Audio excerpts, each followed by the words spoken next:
pagi. Selamat siang sahabat pembelajar dimanapun Anda berada. Kita berjumpa kembali di seminar online yang diselenggarakan oleh Indonesia Belajar. Indonesia Belajar merupakan sebuah media untuk belajar yang berisi motivasi, inspirasi, dan pengetahuan. Tentunya dari para narasumber terbaik di Indonesia. Hadir dalam platform mobile aplikasi yang sahabat pembelajar bisa langsung download di Google Play Store maupun di Apple App Store. Anda juga bisa klik website kami di indonesiabelajar.id. Dan bagi Anda yang memiliki Instagram, Anda juga bisa follow Instagram kami di indonesia_belajar.id. Dan bagi Anda yang memiliki Facebook, Anda juga bisa follow dan like Facebook kami di indonesiabelajar.id. Baik sahabat pembelajar, bersama saya Zulfa yang akan memandu seminar online pada siang hari ini. Seperti biasa, setiap hari Kamis siang, kita selalu menghadirkan seorang yang luar biasa. Beliau adalah Bapak MG Danang Priyadi, SPD MM CTM. Beliau merupakan seorang storyteller, motivator, trainer, writer, author, adventurer, dan Pathfinder Director Certificate yang sudah hadir di tengah-tengah kita. Kita sapa terlebih dahulu. Selamat siang Pak Danang.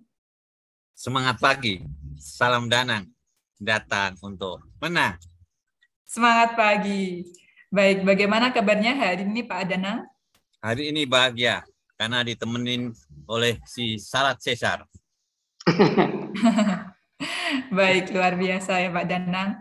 Oke, sahabat pembelajar, di edisi spesial hari ini kita juga menghadirkan seseorang yang luar biasa lainnya. Beliau adalah Bapak Dr. Hatriono, SHMPD. Beliau adalah seorang wirasastrawan dan entrepreneur yang tentunya juga sudah hadir di tengah-tengah kita. Kita sapa terlebih dahulu. Selamat siang Pak Triono. Selamat siang Bu. Bagaimana kabarnya hari ini Pak? Alhamdulillah, sehat penuh semangat berkat Pak Danang. Baik, luar biasa. Alhamdulillah ya Pak, sudah tidak sabar untuk memberikan materi pada siang hari ini. Insya Allah. Iya, baik sahabat pembelajar, tema seminar online kita pada siang hari ini sangat menarik sekali, yaitu Merdeka Berkarya dan Belajar. Learning by doing, bekerja sambil belajar. Bagaimana seorang OB atau office boy bisa menyelesaikan pendidikan SMA, S1, S2, bahkan sampai S3, dan sukses menjadi pengusaha. Nah, kira-kira bagaimana ceritanya? Hari ini kita akan bahas bersama Pak Danang dan juga Pak Triono. Jadi untuk sahabat pembelajar, jangan kemana-mana hingga acara benar-benar selesai. Dan bagi Anda yang ingin bertanya, bisa tuliskan pertanyaan Anda di kolom chat atau bisa klik raise hand. Nanti pada saat sesi diskusi tanya-jawab akan kami persilahkan untuk berinteraksi langsung dengan Pak Danang dan juga Pak Triono. Baik, langsung saja tanpa berlama-lama, mungkin boleh nih dari Pak Danang memberikan intro sedikit mengenai Merdeka Berkarya dan Belajar. Silakan Pak Danang. Oke, semangat pagi. Ini saya bersama Mas Triono, ini adalah sahabat yang sama-sama dari Klaten ya. Sama-sama punya pengalaman, kalau saya separuhnya Mas Triono. Mas Triono ini anak bersembilan, kalau saya anak berdelapan. Triono ini dulu hanya dikasih sekolah sampai SMP saja sama orang tuanya. Tapi dengan kerja keras bisa menyelesaikan SMA, S1, S2, bahkan S3 yang tadi Zulfa sudah sampaikan. Nah, kita bisa belajar untuk diri kita maupun juga mungkin anak-anak atau saudara kita, tetangga kita. Ya, tetangga saya yang saya ceritain sampai merinding dengar kisahnya lalu pada minta buku. Nah, ini ada Ibu Jesni, Ibu Arlin. Nanti tolong kirim alamat lewat WhatsApp ya lengkap. Biar nanti saya sampaikan Mas Triono untuk membaca kisah selengkapnya. Kalau Ibu Jesni untuk memotivasi murid-muridnya. Nah, kalau Ibu Arin untuk teman-teman di pengadilan agama ya, Ibu ya, di Panitera. Atau Kelvin di sini. Ya. Nah, ini kisahnya persis seperti apa? Lebih baik langsung kita mendengar dari sumbernya. Nanti kalau ada yang boleh bertanya, silahkan. Bagaimana mendidik anak-anaknya, bahkan sampai S2, bahkan sekarang ada yang di Jerman. Jadi tadi Jerman itu nama tadi anaknya yang di Jerman. Silahkan Zulfa, langsung ke Pak Triyono. Bagaimana, silahkan Zulfa. Baik, terima kasih Pak Danang. Langsung saja kepada Pak Triyono, kami persilahkan untuk berbagi kepada sahabat pembelajar. Silahkan Pak. Baik, terima kasih Bu Zulfa atas waktunya. Terima kasih juga Mas Danang memberikan kesempatan saya untuk berbagi pengalaman. Nah, untuk itu namanya juga bercerita. Saya mulai bahwa saya dengan Pak Danang, satu daerah dari Klaten. Pendidikan saya cuma sampai SMP. Kenapa? Karena 9 bersaudara saat itu orang tua tidak sanggup menyekolahkan lebih lanjut. Makanya di dalam buku saya tuliskan dekret orang tua mengatakan bahwa anak-anaknya pendidikannya cuma sampai SMP. Atas dasar itu, saya yang tidak pintar ini padahal pengen banget untuk sekolah lebih lanjut. Oleh sebab itu, saya putuskan untuk merantau ke Semarang. Nah, pada sekolah pun juga tentu ceritanya berbeda dengan saat ini. Kalau cerita sekolah dulu, ya pulang pergi jarak sekitar 3,5 atau 4 kilo itu memang jalan kaki dan nggak ada alas kaki. Macam gitu. Kemudian, ya karena juga nggak pernah ada uang jajan, kalau sekolah itu habis olahraga, kalau yang punya duit kan pada ya beli es lah, apa, macam gitu. Nah, saya kebetulan sekolah saya dekat mata air yang luar biasa jernih sampai saat ini. Setelah olahraga ya lari ke sungai itu. Untuk apa? Untuk minum. Nah, sekilas kurang lebih di SMP seperti itu. Kemudian ya berlanjut merantau ke Semarang. Di sana juga tidak ada saudara, tidak ada sahabat. Kala itu berlimalah bersama teman-teman memberanikan diri untuk mengadu nasib ke Semarang. Nah, karena memang juga sifatnya mencari, ketemulah dengan pemilik usaha agar-agar. Agar-agar itu kalau macam jelly lah, macam-macam gitu, itu yang diiderin itu, yang membuat, yang pemilik usahanya itu orang Cina. Nah, kita ngelamar di situ menjadi tukang penjual agar-agar tadi. Diterima, ya sudah.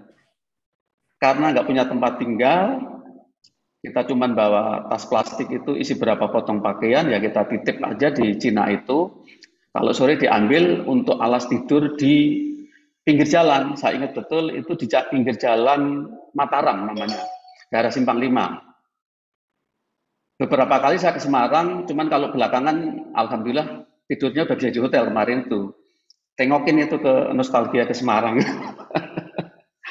Nah, kemudian kurang lebih setahun terus beralih jualan es juga, tapi masih di Semarang, macam-macam gitu. Ya lumayan di usia 16 tahun itu beban yang saya harus pikul itu kurang lebih mungkin ada ya 40 atau 50 kilo itu harus keliling. Ya kurang sehari itu bisa hampir 40 kilo lah kalau pulang pergi itu, ya macam-macam gitu. Itu jadi perjalanan itu kurang lebih 2 tahun di Semarang. Nah, saya tahu persis bahwa kehidupan di saat itu memang susah macam itu. Sehingga saya harus katakan kalau hari itu pendapatan saya Rp200, saya tidak boleh menghabiskan maksimal itu 75 sampai 100. Karena sekali makan itu 25 perak. 25 perak itu dapatnya nasi, sayur, tahu, tempe.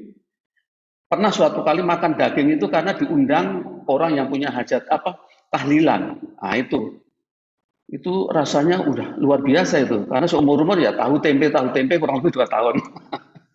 Kurang lebih begitu. Nah, atas dasar itu saya berpikir, wah Semarang kok kayaknya kurang ini. Mau sekolah dari mana dengan jualan es seperti ini kayaknya nggak cukup macam gitu. Nah, atas dasar itu saya putuskan di Semarang, Bapak Ibu tahu bahwa di Semarang itu udaranya sangat panas.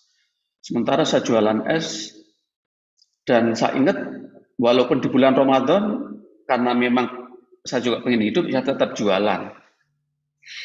Nah, supaya kepalanya nggak terlalu panas, ya biasanya ambil es yang kecil-kecil itu taruh di kepala gitu, supaya agak dingin dikit gitu loh. Tapi alhamdulillah tetap puasa macam itu. Nah, singkat cerita di Semarang jadi saya jalan kurang lebih 2 tahun. Terus saya pulang sejenak ke kampung halaman, apa yang harus saya lakukan? Nah, suatu kali ada saudara-saudara saya bersama mobil paman saya, truk itu dari Bogor pulang ke kampung halaman saya. Nah, di situ saya berpikir konon ceritanya Bogor lebih baik. Saya tanpa izin, tanpa permisi, dan saya tidak membawa sepotong pakaian pun yang ada melekat di badan, ya hanya itu kaos sama celana yang nempel, itu pun saya ingat sudah agak bolong-bolong itu di pantatnya itu. Saya ikut mobil itu, ya sementara agak dicuekin gitu loh, karena bukan gengnya dia gitu istilahnya, walaupun itu mobilnya paman saya kan itu. Ya itulah, itu ngawurnya saya, nekat saya memang di situ. Jadi akhirnya sampai di Bogor berhari-hari mengurung diri karena paman saya konon ceritanya itu kejamnya itu melebihi Hitler kan itu, kejam sekali kan itu. Jadi tegas sekali gitu.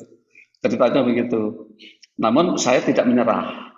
Nah, akhirnya boleh ikut mobil itu bukan menjadi sopir, tapi menjadi karena tugasnya itu ngangkatin pasir, naik turun. Jadi sehari itu kadang 2 truk, kalau sampai malam kadang bisa 3 truk. Itu di usia 18 tahun. Dapat ongkosnya sekitar 6.000 itu dibagi dua. Nah, itu juga saya jalanin kurang lebih 2 tahun. Nah, di sana pada saya ingat betul, saya juga nggak ngerti itu. Sekarang kalau saya jualan air minum atau segala macam itu airnya bersih. Tapi dulu karena supaya nggak boros, saya bawa jerigen yang 5 liter itu diisi air dari pancuran atau mata air yang ada di Bogor itu untuk minum seharian. Tapi alhamdulillah sehat, Bapak Ibu. Faktanya sehat loh, nggak direbus, nggak apa, sehat aja tuh. Gitu loh. Nah itu setelah itu kemudian pada saat ikut sopir itu dikasih kesempatan setelah makan, sehari dikasih kesempatan makan sekali, kemudian selepas makan boleh ambil rokok sebungkus, jatah rokok. Nah, puji syukur alhamdulillah saya bisa tidak merokok, walaupun seluruhnya umumnya perokok kan itu. Saya minta rokok itu ditukar Pepsodent sama sabun mandi sepasang. Nah, bisa dibayangkan berarti selama kurang lebih 2 tahun itu saya punya tabungan sabun mandi sama Pepsodent itu sampai 1 koper itu. Itu sebagai oleh-oleh saya untuk dibawa pulang ke kampung macam-macam gitu. Ya mungkin cukup lah di kampung buat mandi setahun, nggak usah beli sabun, nggak usah beli pasta gigi kan gitu. Nah itu pada perjalanan kurang lebih di Bogor. Kemudian saya berpikir wah ini juga kurang. Ke Jakarta suatu kali temu seorang sahabat namanya Mas Mulyono yang kala itu menjadi OB di percetakannya Gramedia. Nah saya dikasih tahu dia supaya membeli limbah sampah. Di percetakan itu Mas Danan juga paham banget, itu ada limbah sampah, kita bisa beli limbah sampah itu, dan saya ingat nama-namanya itu, bosnya itu bapaknya Pak Petrus Waworuntu, Om Waworuntu, ada Om Budi, ada Mbak Betty, macam-macam itu, beli kertas sampah, setelah itu dirapikan, kemudian dijual ke tukang-tukang sayur yang ada di Cengkareng. Zaman dulu kan belum terlalu banyak plastik sehingga jual kertas bekas tadi gampang sekali. Nah saya kok mimpi, wah supaya bisa menjadi pegawai di Gramedia enak juga ini. Nah sama sahabat saya disarani untuk membuat lamaran. Saya buatlah lamaran. Nah karena ijazahnya SMP kan nggak mungkin saya ngelamar jadi direktur kan nggak mungkin dong. Maksud SMP direktur untuk Melin. Nah saya ngelamar macam-macam itu di Palmerah diterima oleh HRD-nya Pak Utomo. Saya ingat betul. Cuma dikatakan, wah saat ini belum memerlukan ini. Sudah, karena masa ditolak, saya tidak tertarik lagi. Lamaran itu saya sobek-sobek, saya sebar di jalan. Ya kecewa lah, macam-macam itu. Nah, sore harinya ketemu sahabat, coba lagi loh, sekarang jangan di Palmerah, tapi ke Jalan Gajah Mada dengan maksud yang sama. Lamar ke Jalan Gajah Mada, HRD-nya kala itu Pak Winarto, Minarto. Kebetulan orang Klaten, tapi saya juga nggak kenal. Ini maaf, ini nggak KKN loh, nggak KKN. Saya kan hanya ngelamar ingin jadi OB. Diterimalah, diterima, dikasih kesempatan. Kalau nanti bagus, nanti diangkat menjadi karyawan. Nah, itu menjadi tenaga honorer atau kontrak itu tahun 76 sampai tahun 77. Jadi kurang lebih hanya 1 tahun. Kemudian saya angkat menjadi karyawan tetap, tapi posisinya tetap OB. Wah, itu begitu saya dinyatakan sebagai karyawan itu bagi saya nggak bisa bayangkan itu kesenangan saya waktu itu bahwa saya menjadi karyawan. Atas dasar itu saya putuskan, ya saya harus sekolah. Berarti saya sudah jeda waktu kurang lebih 10 tahun. 10 tahun untuk tidak sekolah kan gitu. Saya putuskan untuk sekolah SMA, macam-macam gitu sambil walaupun teman-teman banyak yang ledek. Triyono ngapain sih kamu? Masuk OB, emang kamu mau jadi direktur apa? Ngapain sekolah ini? Dicemooh lah sahabat-sahabat macam itu. Tapi bagi saya senang gitu. Saya setiap ada keinginan yang baik, kalau ada yang ngeledek, ada yang underestimate, lah itu saya senang, paling senang. Berarti itu ada energi yang tidak kita minta, macam itu. Nah, setelah dinyatakan selesai, setelah selesai SMA, kemudian kurang lebih 6 tahun saya menjadi OB, dan pada saat jadi OB, insya Allah saya juga menjadi OB yang tidak aneh-aneh. Karena waktu itu kebetulan di ruangan yang saya layani, bagian import buku itu kebanyakan ibu-ibu. Sehingga saya banyak diminta untuk belanja. Kan belum seperti sekarang, di mana-mana Indomaret, Alfamart, apa enggak. Saya diminta belanja ke Tanjung Duren. Itu pun juga diledek sama teman-teman. Seolah-olah, kamu itu bodoh banget tuh. Ini kan urusan kantor, itu kan urusan pribadi. Kok kamu mau kayak jadi babunya aja gitu. Nah, cuman saya tetap nggak terpengaruh itu. Bagi saya, karena itu pegawai Gramedia, ya saya harus melayani beliau sebaik-baiknya. Nah, setelah 6 tahun saya 82 dimutasi. Nah, dari situ intinya di Gramedia itu kurang lebih, sebagai informasi Mas Danang, saya dapatkan SK mutasi promosi itu 13 kali Mas Danang. Nggak tahu ada yang sama atau yang ada lebih banyak, saya nggak ngerti nih. Gitu. Nah, dari mulai OP, dari bagian distribusi, marketing, macam-macam, sampai juga menjadi salah satu manajer di sana. Dan yang banyak peristiwa yang menarik, setelah saya dipindah beberapa bagian, pada saat saya membantu Pak Teddy Suryanto, saya juga nggak mimpi gitu loh, suatu kali suruh jalan-jalan ke luar negeri, ternyata saya 11 kali Mas Danang diminta tugas ke luar negeri. Saya nggak ngerti itu, saya kan bukan orang pintar juga ya, tapi saya ditugaskan ke Jepang, ke Hong Kong, ke Taiwan, ke Korea, bahkan ke Timur Tengah, juga ke Frankfurt. Nah, ke Frankfurt juga menarik tuh Mas Danang dan Bapak Ibu sekalian, bahwa saya pernah melayani Pak Indra Gunawan, Presiden Direktur Gramedia, toko buku Gramedia itu, melayani beliau menjadi OB-nya kurang lebih setahun atau 2 tahun. Tahun 2003 itu nggak janjian, nggak apa, ketemu di Bandara Udara Soekarno-Hatta, sama-sama satu pesawat mau menuju ke Frankfurt. Nah, ini kan ya bagi saya pengalaman yang cukup menarik, karena ketemu dengan pimpinan tertinggi lah di toko buku Gramedia, yang mana kala itu saya menjadi OB-nya yang layanin, membersihkan ruangannya, beli makanannya, menyediakan minuman dan sebagainya. Nah, kemudian hal lain di Gramedia, Bapak Ibu, yang perlu saya sampaikan adalah begitu banyak pribadi-pribadi yang baik. Bagaimana Pak Yakob, bagaimana Pak Swantoro, bagaimana Pak Alfonti Triadi, bagaimana Pak Kasyanto. Kalau yang saya tuliskan di buku saya itu, saya ingat betul, Pak Swan pernah mengendiko di suatu pertemuan, kerja di Gramedia itu enak loh. kamu bisa belajar sambil bekerja, learning by doing. Nah, satu kalimat itu saya tangkap, luar biasa. Makanya kalau nanti Bapak Ibu baca cerita saya, pada saya itu bahasa Inggrisnya terus terang aja memble banget gitu. Tapi saya paksakan di usia mungkin 40 gitu tuh kursus di ELT barengan dengan anak-anak SD SMP. Sehingga kalau saya duduk itu di pojokan gitu loh, paling pojok itu udah kayak mumi aja kan gitu macam itu. Karena teman belajarnya anak-anak SD SMP kan gitu. Karena saya berkeinginan suatu kali mudah-mudahan itu ada manfaatnya, dan betul itu tadi di luar dugaan saya memang akhirnya saya diberikan tugas sekian kali ke luar negeri. Kemudian juga itu inspirasi dari Pak Alfons Taryadi.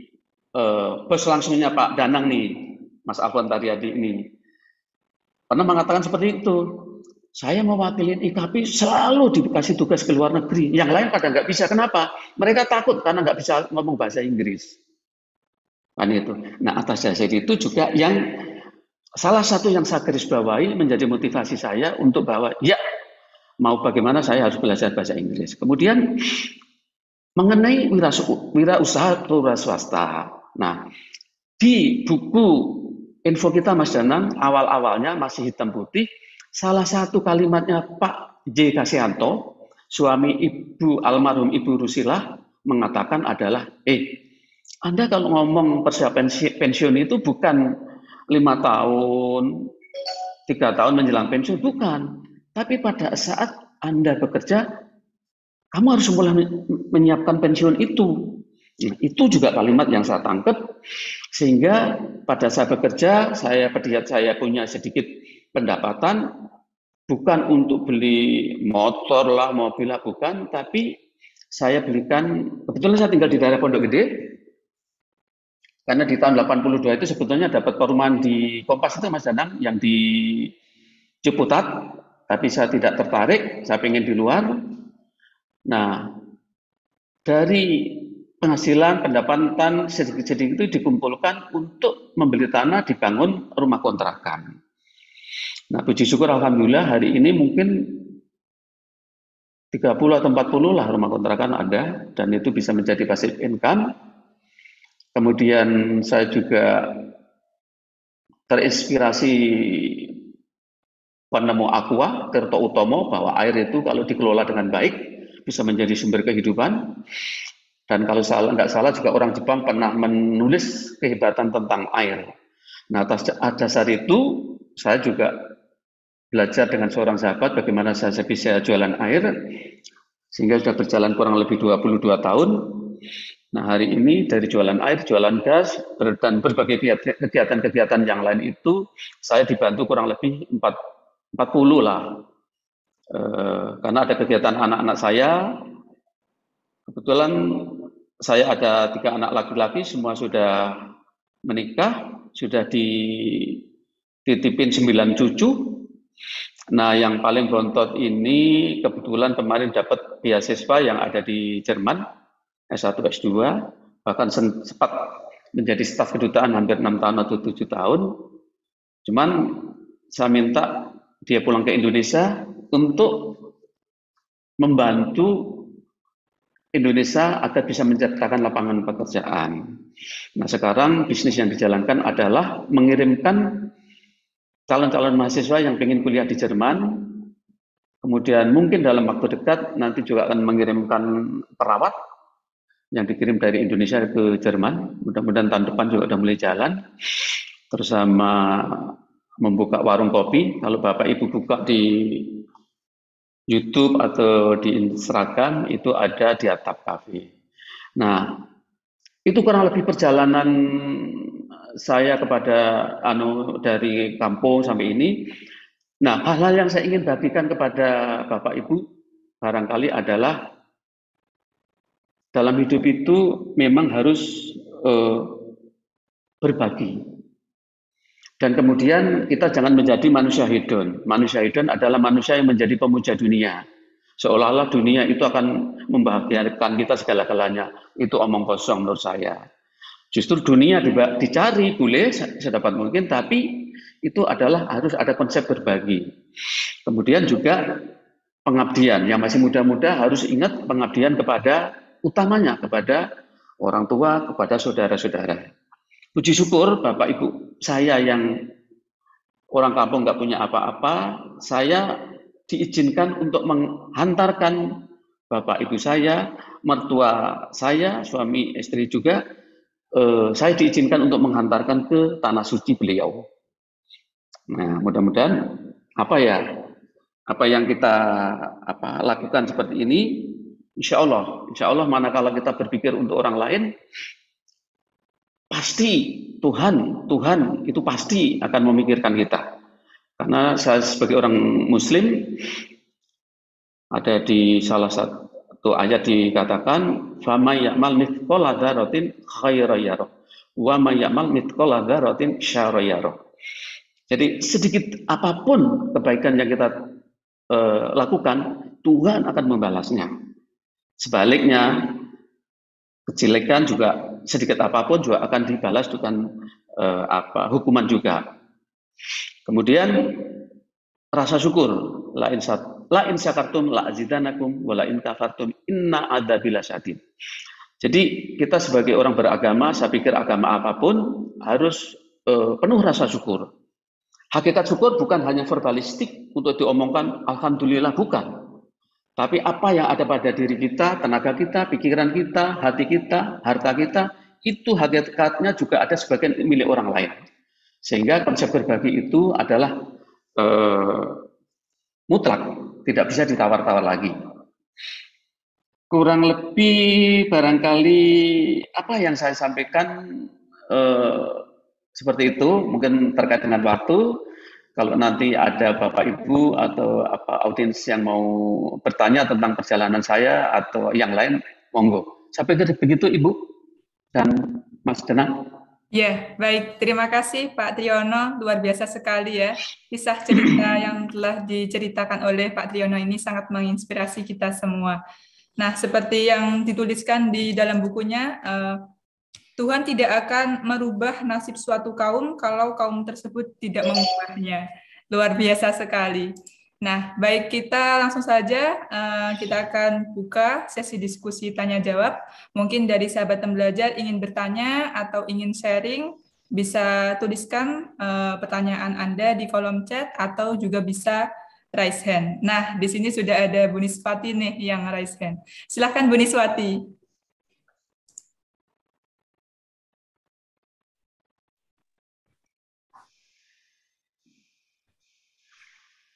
Baik, Assalamualaikum warahmatullahi wabarakatuh, Pak Triyono. Salam kenal. Waalaikumsalam warahmatullahi wabarakatuh. Bagus sekali yang telah Bapak sampaikan tadi. Saya yang menjadi fokus saya bertanya itu, saya mau lihat Bapak itu optimis ya.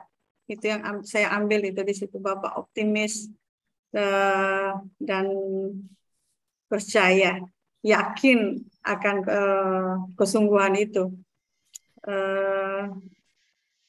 Saya mau Pak tanya, bagaimana Bapak memandang sebuah pekerjaan itu menjadi suatu kesuksesan? Artinya Bapak awalnya itu OB, lalu kok yakin sekali, yakin optimis sekali dengan apa yang Bapak jalani. Saya salut deh, salut, jempol. Yang kedua, semua manusia itu memang punya tujuan hidup. Mungkin Pak, saya mau ingin tahu ada nggak kiat atau strategi atau tips sehingga Bapak itu bisa mencapai sesukses ini. Tadi saya menangkap mungkin selain itu mungkin Bapak karena rasa syukur ya, lain sakartum laji dan lakum walain kafartum inna azabila sadid. Ya, kita bersyukur maka Allah akan tambahkan nikmat. Kita kufur maka sungguhnya azab Allah itu sangat pedih. Mungkin mungkin di situ mungkin Bapak selalu banyak bersyukur sehingga Bapak lebih naik, lebih maju lagi. Saya yakin itu. Saya ingin Pak Bapak berbagi ilmu dengan kita bahwa bagaimana mungkin ada kiat, ada strategi Bapak, ada apa ya, ada tips-tips sehingga kita itu bisa sukses. Demikian Pak. Makasih. Assalamualaikum warahmatullahi wabarakatuh. Waalaikumsalam warahmatullahi wabarakatuh. Dengan Ibu siapa tadi? Ibu Niswati, Pak. Ibu Niswati, baik Ibu. Jadi begini, pekerjaan apapun ya yang kita lakukan itu kita harus serius. Tadi saya sampaikan pada saat menjadi OB, saya juga tidak mau setengah-setengah. Apapun kata orang, biasa saja. Macam itu. Sehingga harus tuntas, harus cerdas, harus ikhlas. Setiap pekerjaan yang kita lakukan, macam-macam itu. Dan selalu kita yakin betul, sebagai orang Muslim, saya harus mengatakan yakin, pada saat kita mempunyai keinginan, selama itu hal yang baik, kita harus mengatakan, Tuhan masih ada kok. Kecuali kalau Tuhan sudah nggak ada, lain ceritanya. Tuhan masih kaya kok. Ibu bisa bayangkan, ya artinya saya kan seorang OB. Mohon maaf nih. Nah, tadi saya kumpulkan, kalau saya cerita di sini itu bukan maksud pamer ya, tapi bagian dari pencapaian yang kami lakukan. Nah, saya nggak mimpi juga, saya nggak pernah ceritakan pada anak saya, anakku nanti suatu kali kamu tak buatin gedung ya nih. Tapi fakta Bu, sekarang paling nggak ada gedung 3 lantai ya, macam-macam gitu di atas tanah 1000 meter, macam-macam gitu. Saya hanya mengatakan bahwa ini karena kehendak Tuhan, tapi saya ada keyakinan karena ini demi kebaikan, sehingga Tuhan memberikan jalan. Jadi satu hal Bu yang harus kita yakinin itu tadi, bahwa Tuhan masih ada. Kalau kita ngomong permintaan, Tuhan masih kaya. Kita jangan, kadang kita sebagai manusia itu menggunakan kalkulator made in China Bu. Maaf nih. Justru pada saat kita dalam kondisi susah, terhimpit, perlakukanlah kebaikan kepada banyak orang. Kadang kita mau membantu orang, wah kita sendiri aja lagi susah. Nah, ini kalimat ini yang kadang menjadi penyakit kita. Pada saya suasana, maaf ya, suasana saya, urusan saya sedang ditipu orang, sekian miliar segala macam-macam gitu. Saya ngomong dengan anak istri saya, itu tetangga kita rumahnya banjir, kebanjiran, hujan gimana nih? Saya mau menjadi sponsor lah untuk bedah rumah. Alhamdulillah entah bagaimana disambut oleh yang lain. Orang yang rumahnya semula kebanjiran tidak kebanjiran, yang semula kehujanan nggak menjadi kehujanan. Dan itu saya dalam tanda kutip bukan berarti dalam suasana ekonomi saya baik banget, tidak.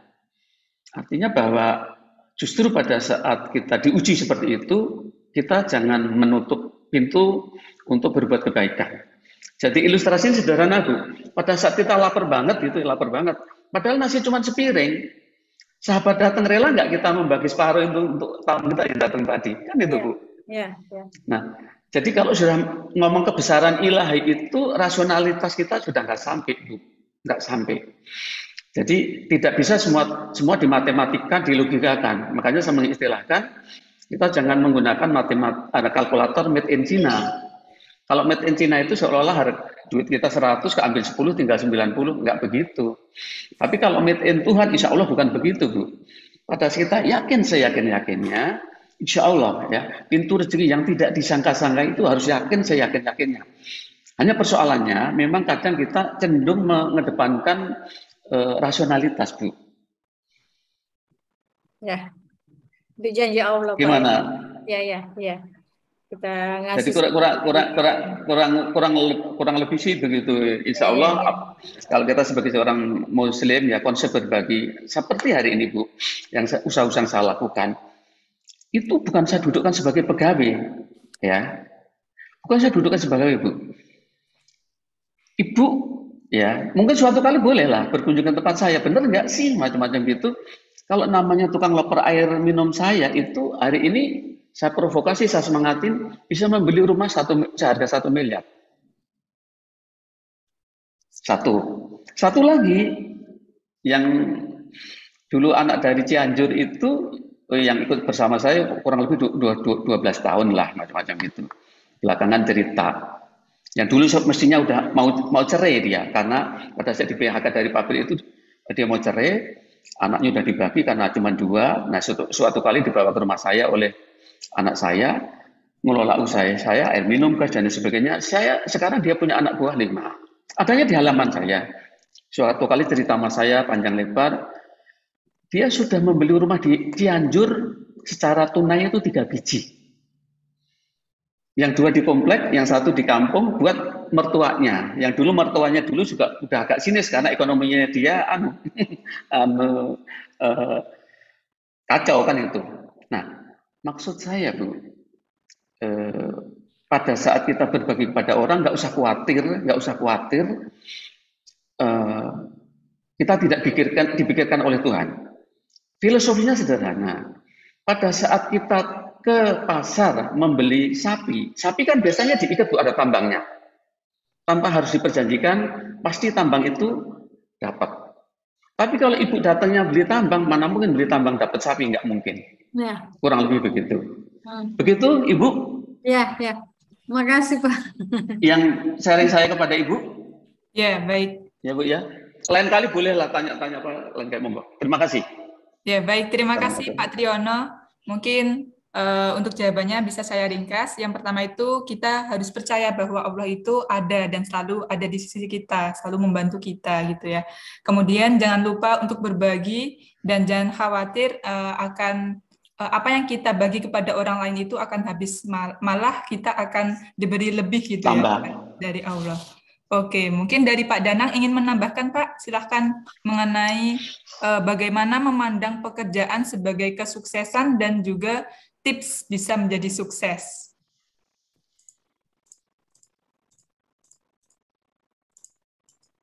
Ya, Pak Danang mungkin masih belum nggak stabil ya, nanti kalau tiba-tiba nggak stabil itu aja ya.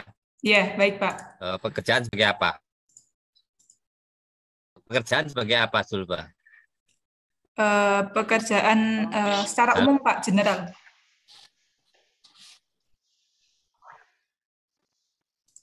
Ya. Saya ulangi lagi ya Pak ya. Untuk pertanyaannya tadi, bagaimana memandang pekerjaan kita itu sebagai kesuksesan?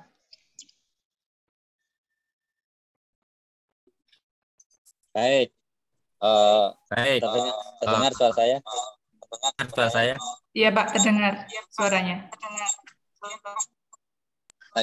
Kalau saya bekerja saya nikmati saja. Kalau saya bekerja saya nikmati saja. Saya dulu memanfaatkan kesempatan untuk training, sehingga dari yang sampai 0 paling bawah, hingga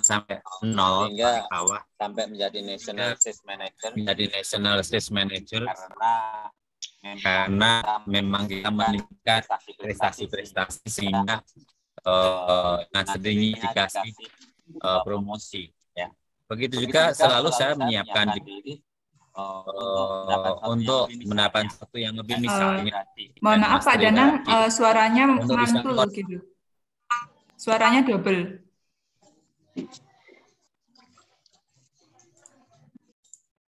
Halo, dengan ini dengar sekarang kalau yang ini? Iya, kalau ini sudah terjelas, Pak. Sudah bisa dengar?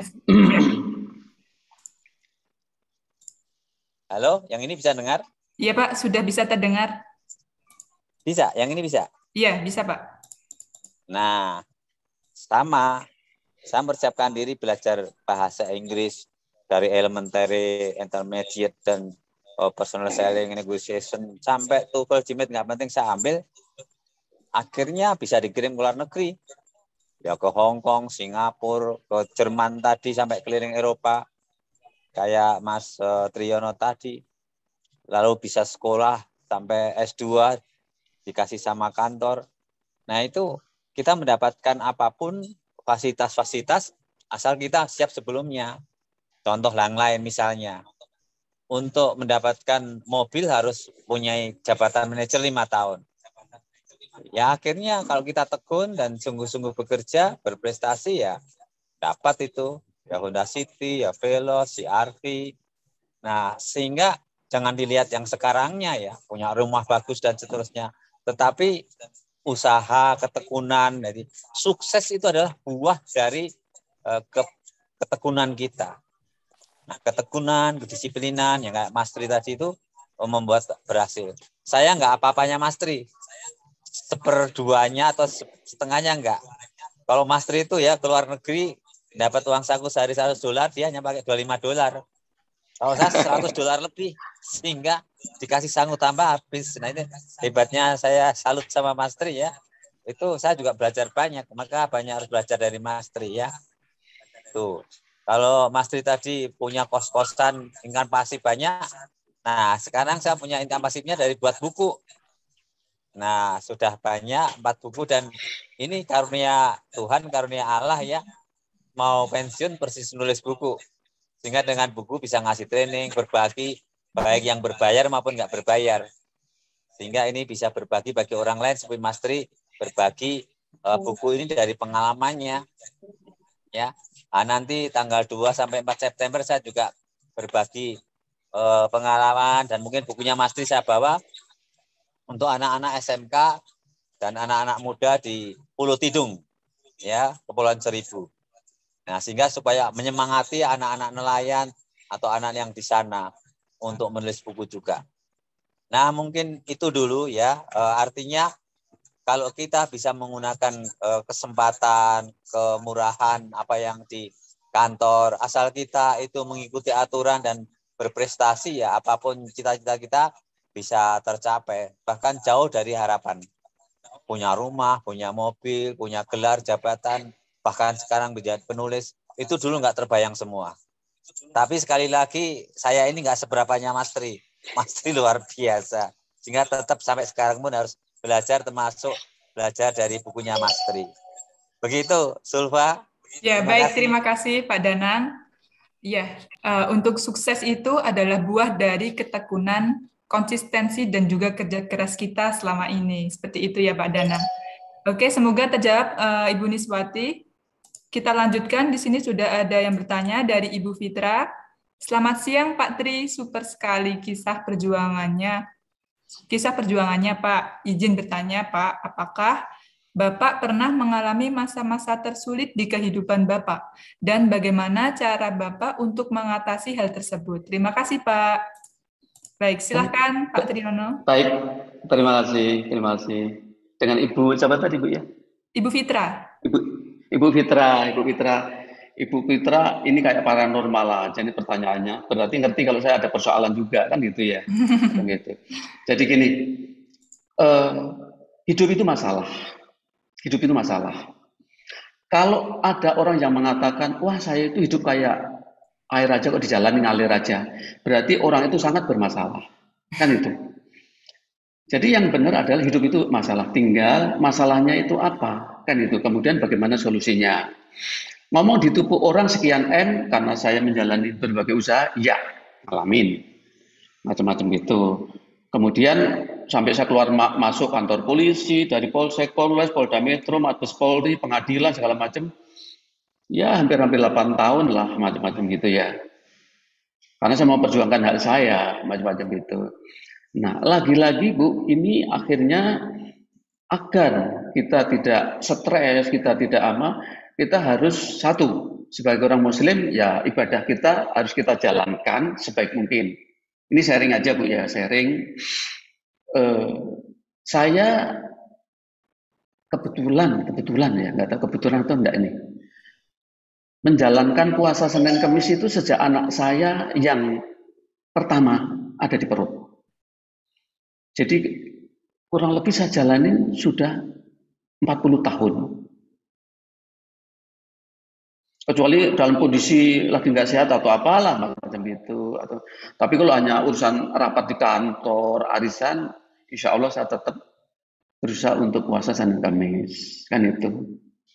Nah kemudian bersama istri juga seperti itu. Insya Allah kalau sekiranya juga tidak kecapean, malam kita sholat tahajud, kan itu. Kenapa? Karena sadar betul manusia ini benar-benar begitu banyak kekurangannya. Nah, atas dasar itu, manakala ada persoalan yang luar biasa berat pun, insya Allah masih ada ketenangan, kemudian bagaimana kita mengelola. Sebab semua persoalan itu adalah how to manage. Bagaimana Anda mengelola, bagaimana Anda menyikapi. Nah, kalau saya sebagai orang beragama harus meyakini bahwa manakala kita ingin naik kelas ya diuji. Diujinya macam-macam. Mungkin bisnisnya ditipu orang lah, apalah dan sebagainya, macam-macam. Itu harus seperti itu, Bu. Di dunia ini tidak ada siapapun orangnya, mana ada sih nggak ada masalah. Tanya aja, Pak SBY ada nggak masalah? Tentu ada masalah. Ibu Mega ada nggak masalah? Ada. Pak Jokowi ada juga masalahnya, kan gitu.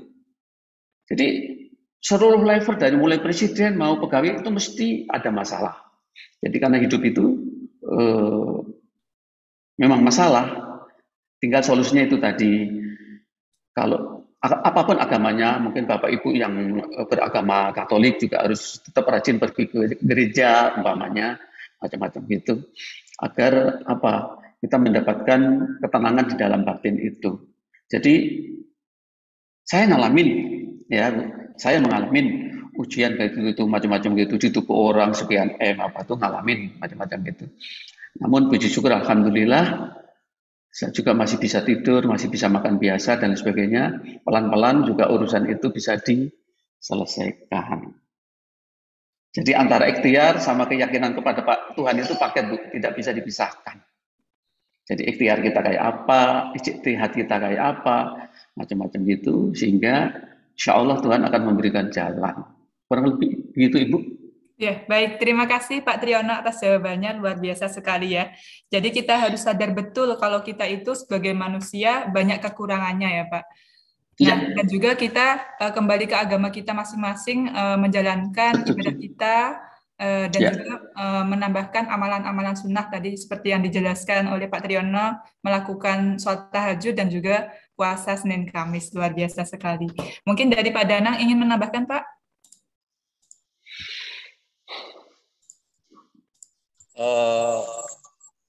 Baik, Mbak Sulfa dan Fitra ya. Yang namanya cobaan-cobaan, yang namanya penderitaan, kesulitan itu adalah suatu sarana untuk naik kelas. Seperti ujian, kalau kita mau naik kelas kan kita harus diuji. Kita harus belajar, kesusahan. Kalau kita itu santai-santai saja, ya nggak mungkin kayak Mas Tri ini, dari yang susah jualan agar-agar sampai akhirnya punya bisnis income pasif, kos-kosan. Itu mulai dulu dari mana? Dari penderitaan dan kesusahan itu. Jadi seperti kayu yang dibakar menjadi arang, lama itu dipendam menjadi batu bara, setelah terus digembleng, lama akhirnya menjadi intan. Nah, sama seperti kalau kita pasir dimasukkan di calon mutiara itu ya, yang ada kantongnya itu di Lombok itu ya. Itu akhirnya yang kayak kepik atau apa itu yang di laut itu, kalau di Lombok itu terang itu ya, akhirnya jadi mutiara. Itu karena perih menahan sakitnya pasir yang dimasukkan di dalamnya, tapi terbungkus akhirnya menjadi intan. Jadi jangan pernah takut dengan kesulitan, dengan cobaan. Kan juga Mas Tri ini ya, Ibu Ada Arlin, Ibu Niswati ya, Allah akan memberikan pencobaan pada orang nggak melebihi kekuatannya. Sehingga kita sebetulnya itu yang nggak mampu dimampukan oleh Allah. Nah, tinggal tadi kita beriman, percaya pada Allah sepenuhnya enggak. Maka yang namanya doa itu penting. Karena dalam doa ada antusias N, dalam theos itu Tuhan. Kalau seperti Tuhan di dalam diri kita, siapa berani melawan? Jadi disitulah fungsinya tadi tahajud, sujud, bangun subuh ya, doa dari petang sampai atau dari pagi subuh sampai malam, itu yang menjadi kekuatan kita. Karena apa? Kalau kita tidak mampu, Tuhan akan memampukan kita. Jadi jangan takut dengan penderitaan, berserahlah pada Allah, dan insya Allah nanti akan diberikan jalan keluarnya. Begitu, Sulfa, Mbak Fitra. Terima kasih. Baik, terima kasih Pak Danang atas jawabannya, luar biasa sekali ya. Jadi kita anggap masalah itu seperti ujian kita naik kelas ya Pak ya, seperti itu.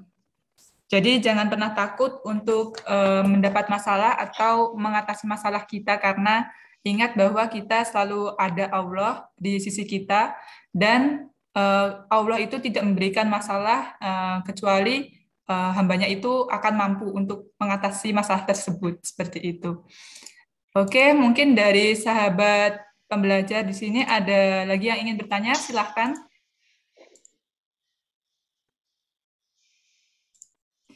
Ya, baik. Kalau tidak ada, mungkin akan saya tutup sesi diskusi tanya-jawabnya pada siang hari ini.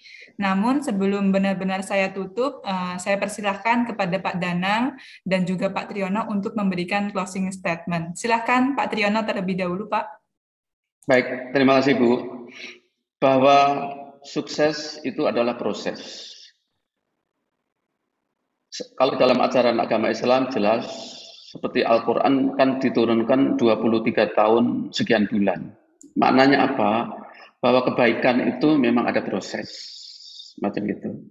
Nah kemudian di balik itu adalah kita sebagai umat manusia untuk akan dikatakan sukses manakala kita ada manfaatnya untuk orang lain. Kalau hanya kaya untuk diri sendiri itu nggak usah diomongin. Paling enggak kita harus ada berpartisipasi, berkontribusi kepada pihak lain, tetangga kita, sahabat kita, dan lain sebagainya. Jadi sukses adalah ada proses dan ada kebaikan yang dirasakan pihak lain. Kurang lebih begitu, Ibu. Ya, baik. Terima kasih Pak Triyono. Silahkan Pak Danang untuk memberikan closing statement.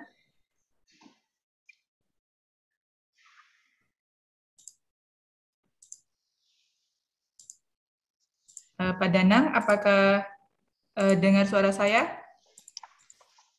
Sepertinya jaringan internetnya agak bermasalah ya. Ya baik, saya ucapkan terima kasih kepada Pak Triyono dan juga Pak Danang atas pencerahannya pada siang hari ini. Dan saya juga ucapkan terima kasih kepada seluruh sahabat pembelajar yang telah bergabung di seminar online Indonesia Belajar. Semoga kisah cerita yang telah diceritakan oleh Pak Triyono dan juga Pak Danang tadi memberikan manfaat untuk kita semua ya. Dan juga saya ingatkan kepada sahabat pembelajar, jangan lupa untuk like, comment, subscribe, dan share YouTube channel Indonesia Belajar. Saya Zulfa dan tim Indonesia Belajar. Mohon izin pamit undur diri, tetap semangat dan selalu jaga kesehatan. Kita berjumpa lagi di seminar online Indonesia Belajar berikutnya. Terima kasih.